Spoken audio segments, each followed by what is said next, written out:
cualquier tecnología suficientemente avanzada es indistinguible de la magia. Arthur C. Clarke. A lo largo de los años, los investigadores ufológicos y en particular aquellos que defienden la teoría del antiguo astronauta han sostenido que los visitantes, ya sea de otras dimensiones o de otros mundos, dependiendo de sus intereses y sus valores, tienden a ser confundidos con deidades. O aún más terrible, son ellos mismos los que han hecho creer a la humanidad que son dioses. Este podría ser el caso de aquellos seres que se presentaron en la casa de una familia allá por el año 1967 en los Estados Unidos. Había sido un invierno atípico el de 1967 en Sound Ashburn, Massachusetts. Hacía un poco de calor para esas fechas y a pesar de que era enero, el invierno no se sentía.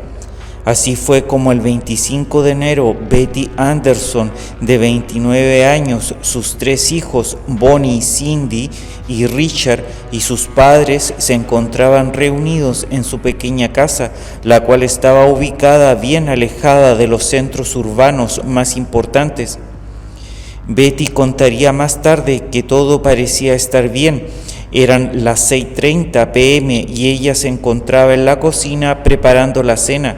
Su esposo Andrew Luca se encontraba en el hospital recuperándose de un accidente automovilístico, mientras que sus hijos, su madre y padre se encontraban en la sala viendo el programa Bozo el payaso en la televisión.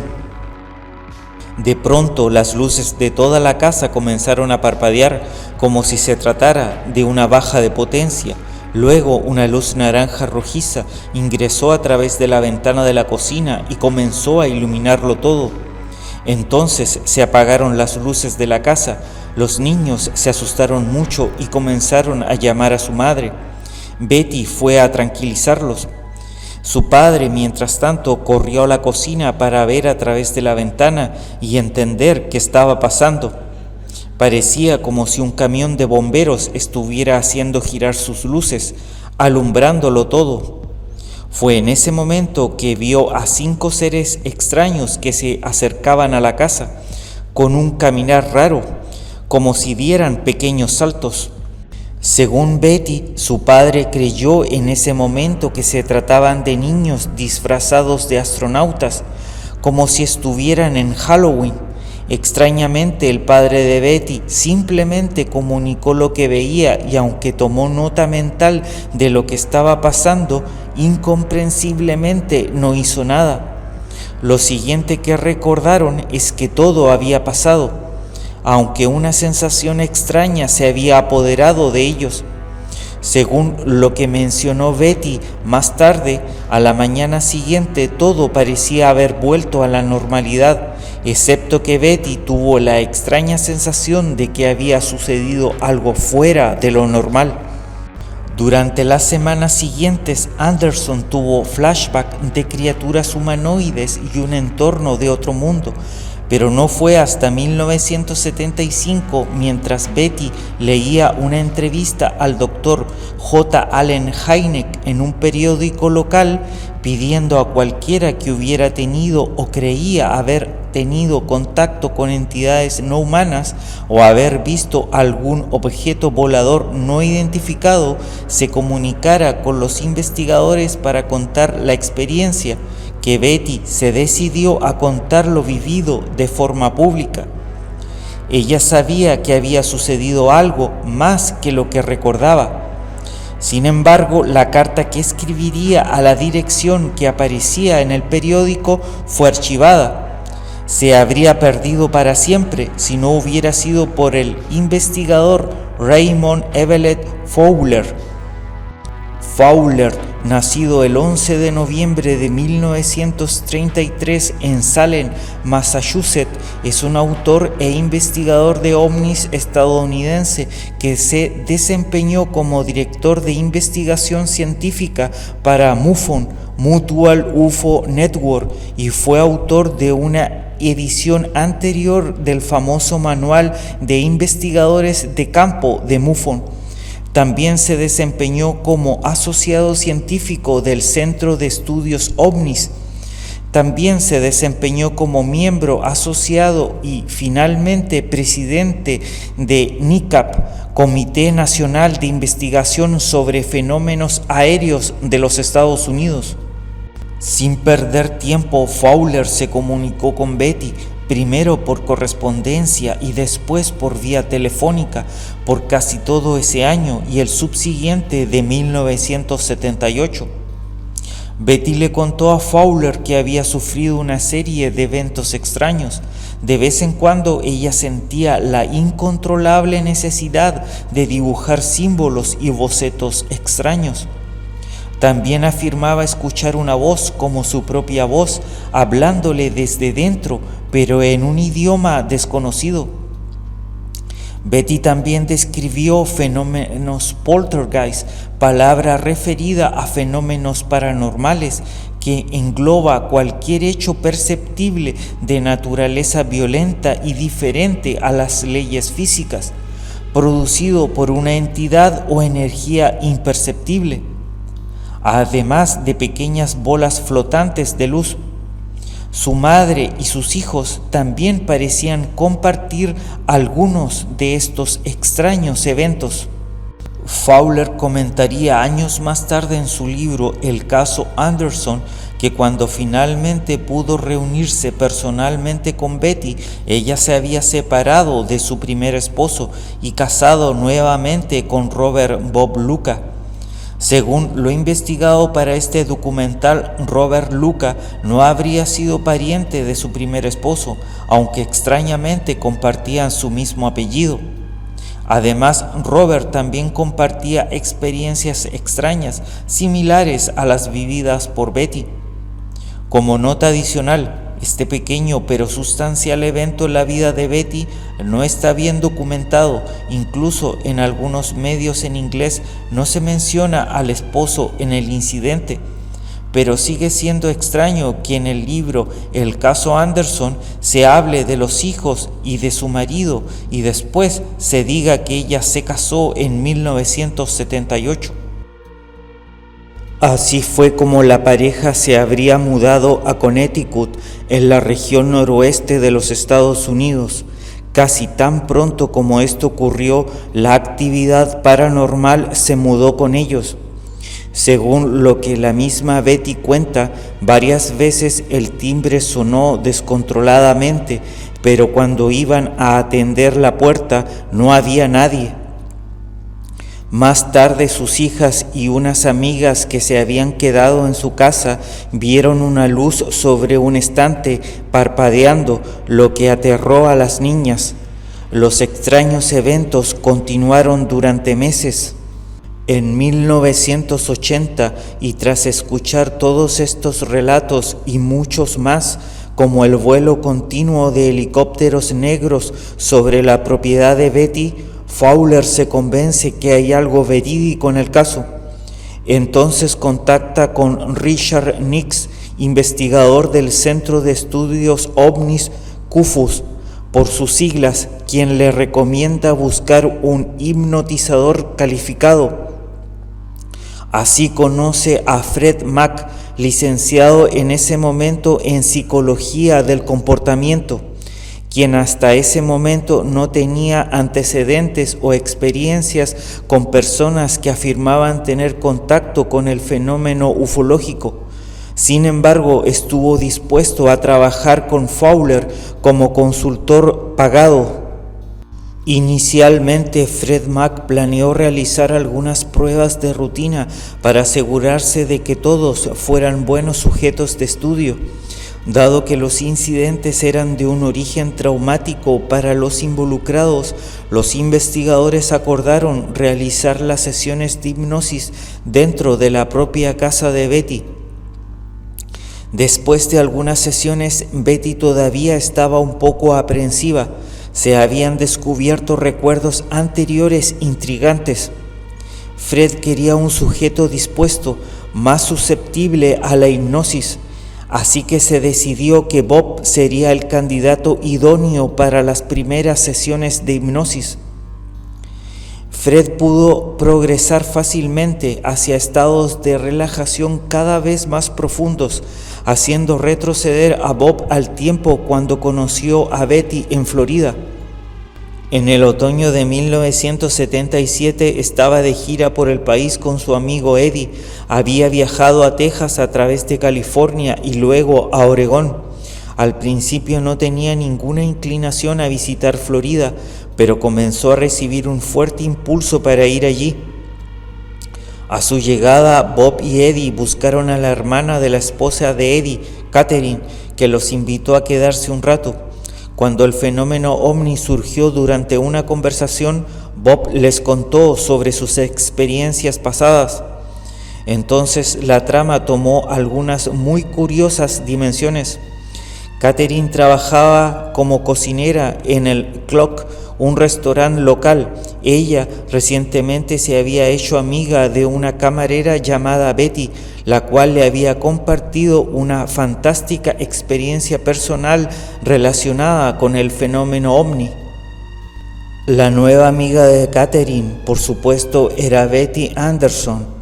Betty acababa de mudarse a la casa de su hermana para no ser una carga para ella. Había conseguido ese empleo de camarera. Cuando Catherine le contó a Bob sobre el ex de Betty, Bob tuvo una reacción extraña. Él mismo decidió ir al restaurante y presentarse. De alguna manera sintió que ella lo ayudaría a encontrar respuestas a su propia experiencia con ovnis, que lo había preocupado durante años. Parecía que la experiencia ovni de Bob había tenido lugar solo 6 meses después de la de Betty. Conscientemente, Bob podía recordar haber conducido solo por la Ruta 68 en Durham, Connecticut, de camino a la playa Amundsen. Era mediodía, el cielo estaba despejado y hacía un clima espléndido. Mientras Bob conducía por un área boscosa, algo que reflejaba la luz del sol llamó su atención. Mirando hacia arriba, se sorprendió al ver 2 grandes luces brillantes. Los objetos en forma de cigarro se dibujaban contra el cielo azul sin nubes. Entonces 2 objetos voladores más pequeños cayeron de una de las naves más grandes. Uno rápidamente se alejó, pero el otro se dirigió hacia él. Parecía metálico con un acabado mate. Bob recuerda que descendieron lentamente como una hoja que cae.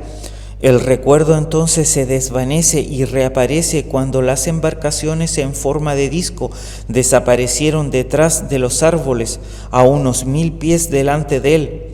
Bob recordó sentirse extrañamente ansioso pensando, ¿vienen por mí? Lo siguiente que Bob recordó fue llegar a la playa, alrededor de las 2 p.m. No recordaba lo que había sucedido en más de 3 horas de tiempo perdido. Al continuar con la hipnosis, otros datos perturbadores comenzaron a aflorar a medida que la sesión se hacía cada vez más y más profunda. Bob se aterrorizó al encontrarse desnudo en una mesa con criaturas alienígenas examinándolo. En ese momento Bob sufre una crisis, negándose a continuar. Fred Mack entonces decide que intentaría traer de vuelta a Bob al momento cuando vio por primera vez al ovni en Durham, Connecticut. Luego, en la sesión siguiente, intentaría resaltar los detalles.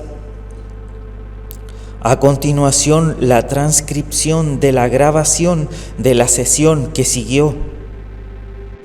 Ahora quiero que te relajes más y más profundo. Supongamos que ahora retrocedemos en el tiempo hasta la primera vez que viste un ovni. Contaré del 1 al 5 muy despacio y deliberadamente. Quiero que permitas que tu mente retroceda en el tiempo hasta ese avistamiento. Quiero que veas lo que viste, siente lo que sentiste y vuelve a estar allí. Voy a contar del 1 al 5 y estarás reviviendo esa experiencia. 1, 2, 3, 4, 5. ¿Dónde estás ahora? Algo no anda bien en ese momento. La voz que responde no es la de un adulto, es la de un niño pequeño que proviene de Bob. En el columpio. ¿Dónde? En el patio trasero. ¿Dónde está eso? ¿En qué ciudad? Meriden. ¿Qué ves que sea inusual? Viene una bola de luz. Y este día, ¿Es de mañana? la tarde, ¿Qué hora es? no sé, Está bien. ¿Qué tiempo hace? ¿Cómo está? hay sol, ¿Cuál es la fecha? no sé, ¿Cuál es el mes y el año? La respuesta recorrió la habitación en tonos infantiles. es en el verano, en el 44. Betty y los demás investigadores se miraron los unos a los otros con asombro. ¿Cuántos años tienes? 5. Bien, describe lo que estás mirando. Inmediatamente los músculos faciales de Bob se retorcieron de miedo. Comenzó a respirar pesadamente. Su voz juvenil adquirió un tono de pánico. Es una bola de luz. Me asusta. No me gusta. ¿Por qué no te gusta? Tengo miedo. ¿Alguien más ve esto? No. Solo se queda ahí. ¿Dónde? ¿Por encima de ti? Sipi. Está bien. ¿Qué está pasando ahora? Bob se queja. Su pecho se mueve hacia arriba y hacia abajo vigorosamente, respirando rápidamente dentro y fuera. Está bien. Quiero que te relajes. Quiero que hagas esto. Sigue viéndolo, pero aléjate un poco de esta situación. Tú todavía puedes sentirlo, pero en menor grado, por lo que ya no te causa incomodidad. ¿De acuerdo? Contaré del 1 al 3 y con cada número te sentirás un poco más alejado, al punto donde puedas relajarte y discutirlo fácilmente. 1, 2, 3. Excelente. Ahora describe lo que ves. Es una luz. Está un poco colgada allí. Hay 100 ml o algo así. En ese momento, Bob se asustó tanto que Fred de nuevo tuvo que intervenir. Está bien, cálmate. Tienes que ir más y más lejos. Aléjate de eso. No necesitas tener miedo. Estás justo aquí. Tú estás bien. Más y más profundo. Sentirás que todo tu cuerpo se calma mientras cuento del 1 al 3. 1, 2, 3, más profundo y más profundo. ¿Qué está pasando? ¿Qué te molesta? Hubo una larga pausa. Bob no respondió. ¿Alguien hizo algo? ¿Ya saliste de eso? Fred persiste al ver que Bob no responde. No, pero alguien intentó hablar conmigo. ¿Alguien? ¿Cómo se veía? Una voz, no gente. Tómalo con calma, no te molestes. ¿Bien? ¿Qué trató de decirte la voz? No sé. Intenta oírlo. Cálmate, no hay nada por lo cual sentir miedo. ¿Bien? ¿Qué te dijo la voz? La voz infantil de Bob estaba bajo gran tensión, casi llorando. Quiero decírselo a mi mamá, pero me dijeron que no puedo. Fred Mac intenta saber lo que dijo la voz, pero Bob se niega a decirlo, completamente aterrorizado por algo que estaba viendo. Su pecho se movía hacia arriba y hacia abajo en medio de fuertes gemidos y sollozos. La propia Betty se molestó y se preocupó mucho. De nuevo, Fred tiene que tomar medidas especiales para calmarlo. Está bien, quiero que te calmes. Simplemente relájate, ¿bien? Muy bien, voy a traerte de vuelta al presente. Sin embargo, Bob interrumpe con un suspiro de alivio. Eso es bueno. ¿Qué es bueno? Volveré.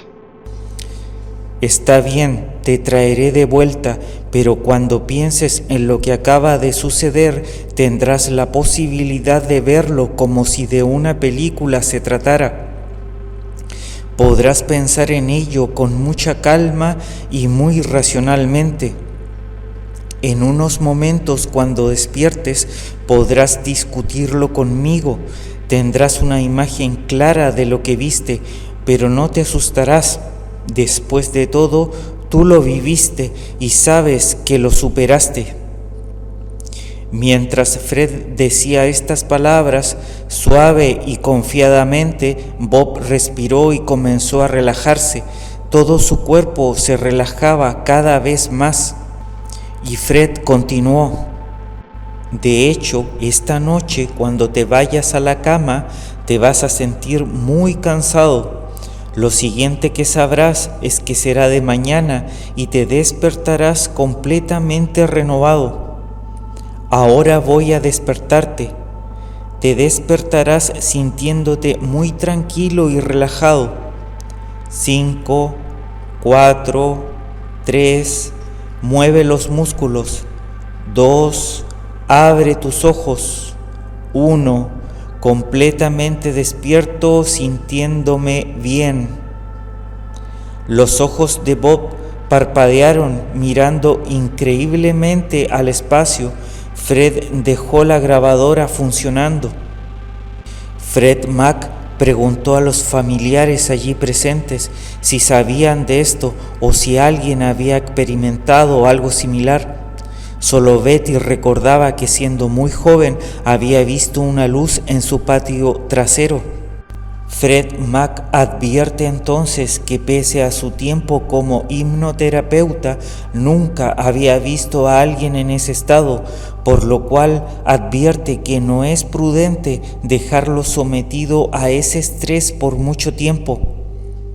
Fred luego miró a Bob, que todavía estaba sentado, letárgico y completamente silencioso.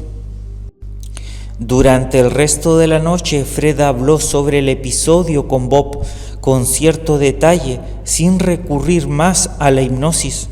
Por alguna razón, Bob no podía recordar o no podía decirle a Fred lo que había dicho la voz.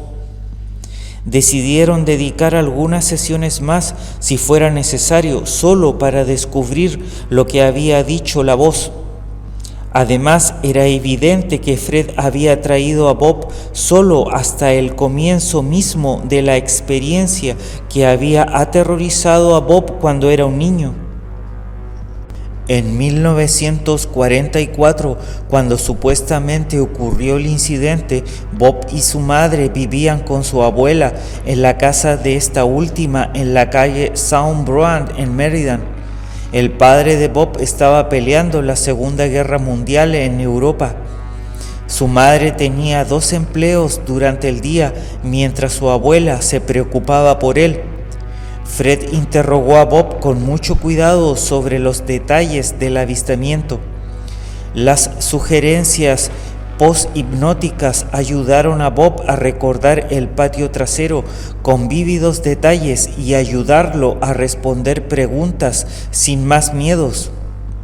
¿Puedes pensar en alguien más que haya visto eso? Tal vez un niño que jugaba en la zona o un edificio cercano donde la gente lo hubiera visto. No. En ese entonces no había muchas casas por allí. Bob dibujó un boceto aproximado para Fred. Había una casa justo al lado, otra de este lado y otra de aquel lado. El patio trasero estaba inclinado hacia abajo desde la casa. Yo estaba camino al fondo. Pinos altos, un seto y un gallinero, protegían la casa del vecino. Desde la otra casa contigua, no se podía ver el patio trasero, debido a un gran cerezo. Después de esto, la sesión llegó a su fin, sin antes discutir el extraño comportamiento de Bob al recibir la orden de volver al momento del incidente, pues pese a que Bob creía que volvería al instante mismo del encuentro que recordaba, terminó regresando mucho más atrás. Se llegó a la conclusión de que el hecho de que Fred ordenara a Bob regresar a la primera vez que avistó un ovni detonó en Bob la necesidad de recordar el primer incidente perturbador que había vivido. Más tarde, y viendo que la investigación se complicaba, Raymond Evelett Fowler contacta con el oficial de policía Larry Fawcett, uno de los mejores investigadores en ese momento. Además de su experiencia en una variedad de investigaciones criminales, Fawcett había estado involucrado en la investigación de ovnis durante más de una década, sirviendo a grupos como APRO, el Comité Nacional de Investigaciones sobre Fenómenos Aéreos, NICAP, y el Centro de Estudios OVNIs, CUFOS. El oficial aceptó el caso sin reservas y accedió a comenzar a asistir a cada sesión y coordinarlas además. Hasta aquí la primera parte sobre la investigación del caso Betty Anderson. Más tarde continuaremos viendo la serie de sesiones que siguieron a la investigación, tanto por parte de Bob como de Betty. Muchas gracias por ver este video, nos vemos en el siguiente.